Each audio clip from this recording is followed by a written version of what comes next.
Hey guys, it's Jay here. This is Faith Evolved. And today's topic is going to be about, can we really change the way we think?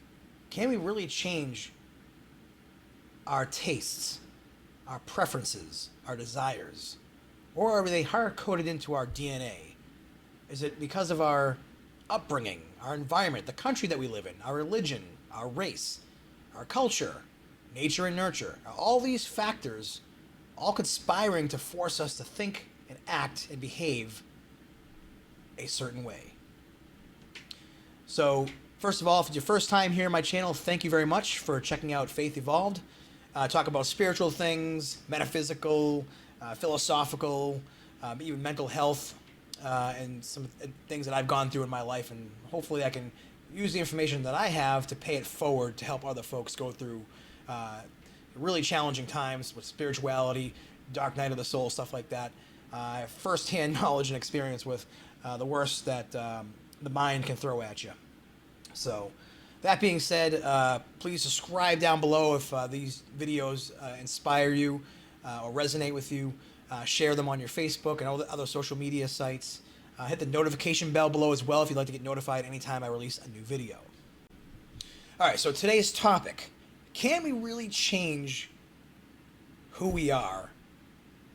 Like how we think, what we desire, our preferences, political leanings, things like that. And what's bringing this up for me is the whole coronavirus pandemic response. Not just by the government, by the media, by people, and different countries around the world that have different responses to the virus. And we thought that we were getting into a point where things were starting to get better.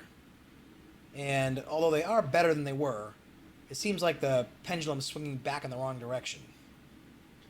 So, as you know, last year in March is around the time where the government decided, at least in the United States, to impose a lockdown, shutting down a lot of industries, telling everybody they have to wear a mask in public.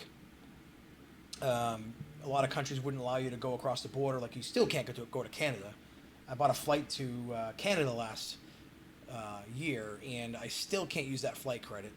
And the way things are looking now, I might end up losing that flight credit because unless they extend it, because they give you 2 years to use it.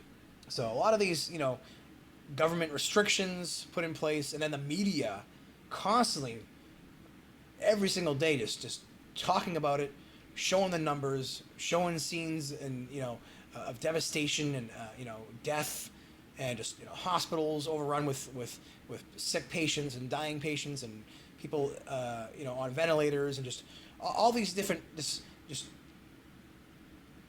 statistics and everything being thrown at us in the media. And then you have social media and even like local media just talking about it as well. And you get the polarization of two sets of people. You have on one side, you have people that are like, you know what, we should wear our masks, do what the government says, social distance. I'm gonna stay home. I don't want to go out. I don't want to catch this virus. And then when the vaccine comes out, I'm gonna get the vaccine. I'm gonna do my part to make sure I protect myself and my fellow man. And then there's the other camp where people are like, this is ridiculous. The government shouldn't have any right to do this. They can't tell me to wear a mask. They can't force me to vaccinate. They shouldn't be shutting down my business. That's killing the economy. They're killing tourism. Like, this is going to be worse than the virus itself. So you got that camp. And I've talked about this on my channel before. Again, I'm not here to pick a position and say this position is right and this position is wrong. But I am going to tell you that I lean towards the latter group of people that feels like this response is overblown and the media is fear-mongering, and that the government shouldn't be trying to interfere so much.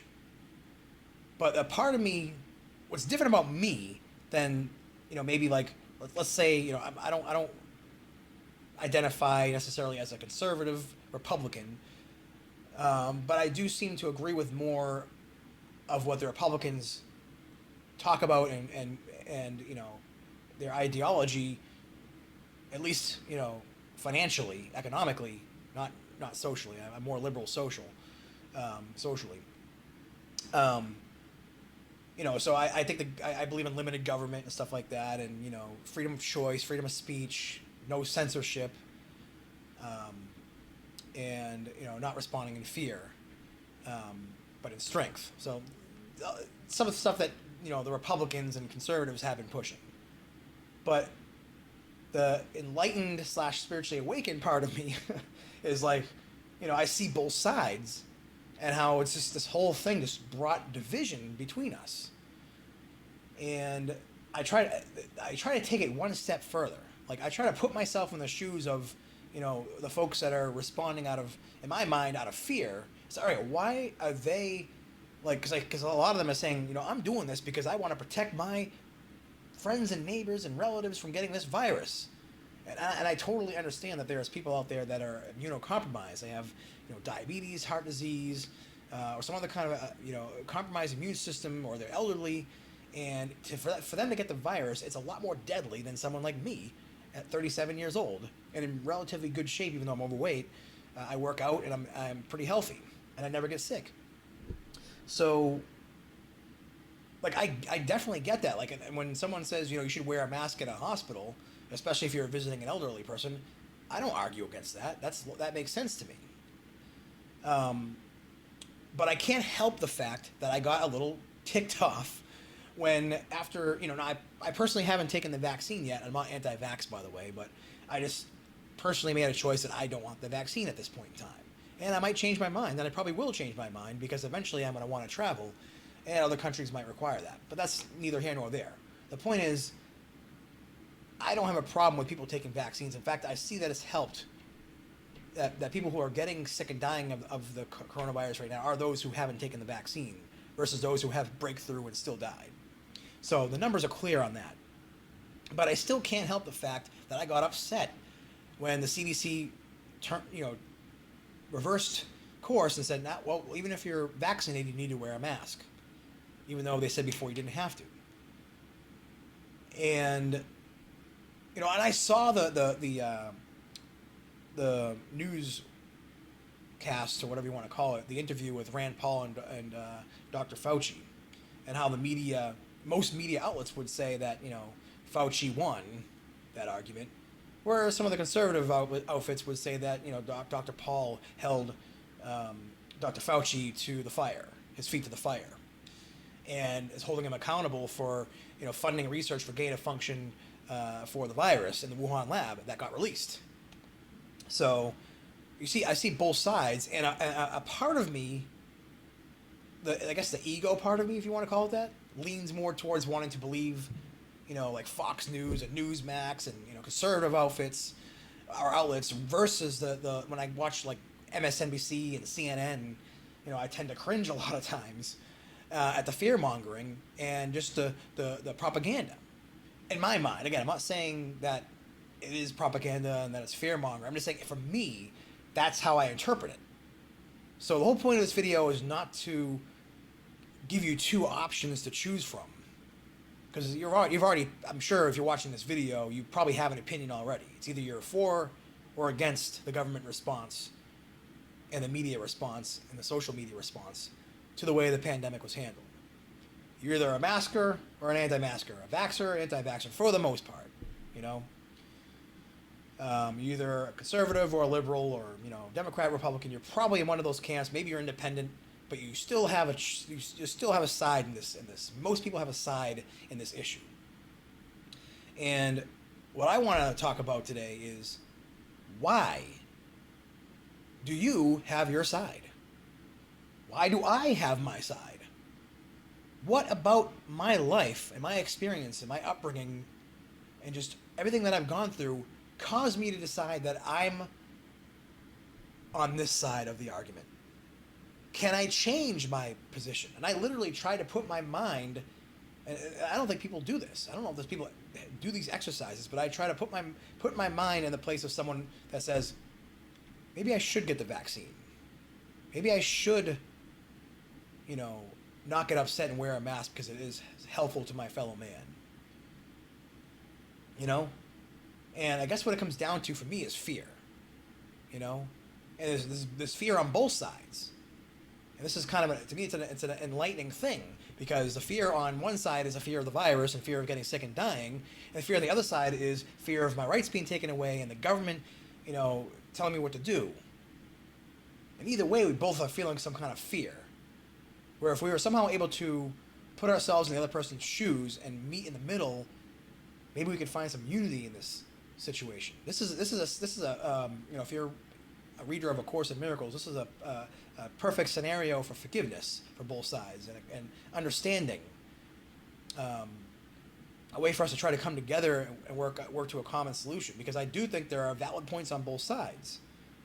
If I'm thinking logically about it, if I take the emotion out of it and the bias out of it, there's logic on both sides of each argument. And how many people can think critically and try to put themselves, like, for example, if you're a liberal, can you think, you know, to yourself, is it possible for you to put your emotion aside and say, you know, what if we really are responding out of fear too much? Or what if, you know, the government really is trying to intrude in our lives, you know, and slowly erode our freedoms for more security, you know? And again, I'm not trying to tell you that's what the case is.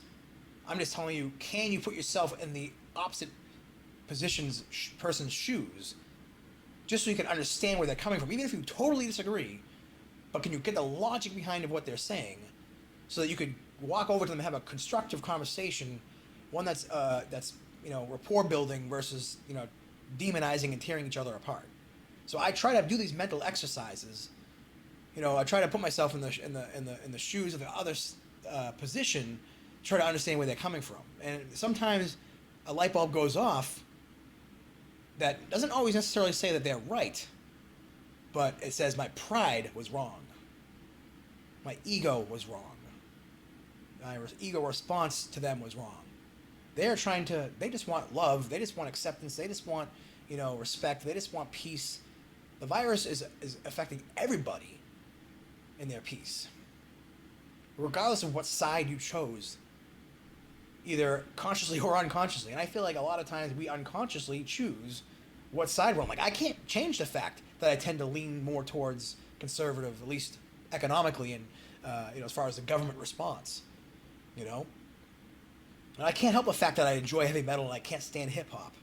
You know, I can't help the fact that, you know, I would rather, you know, do something myself than, you know, ask somebody else to do it.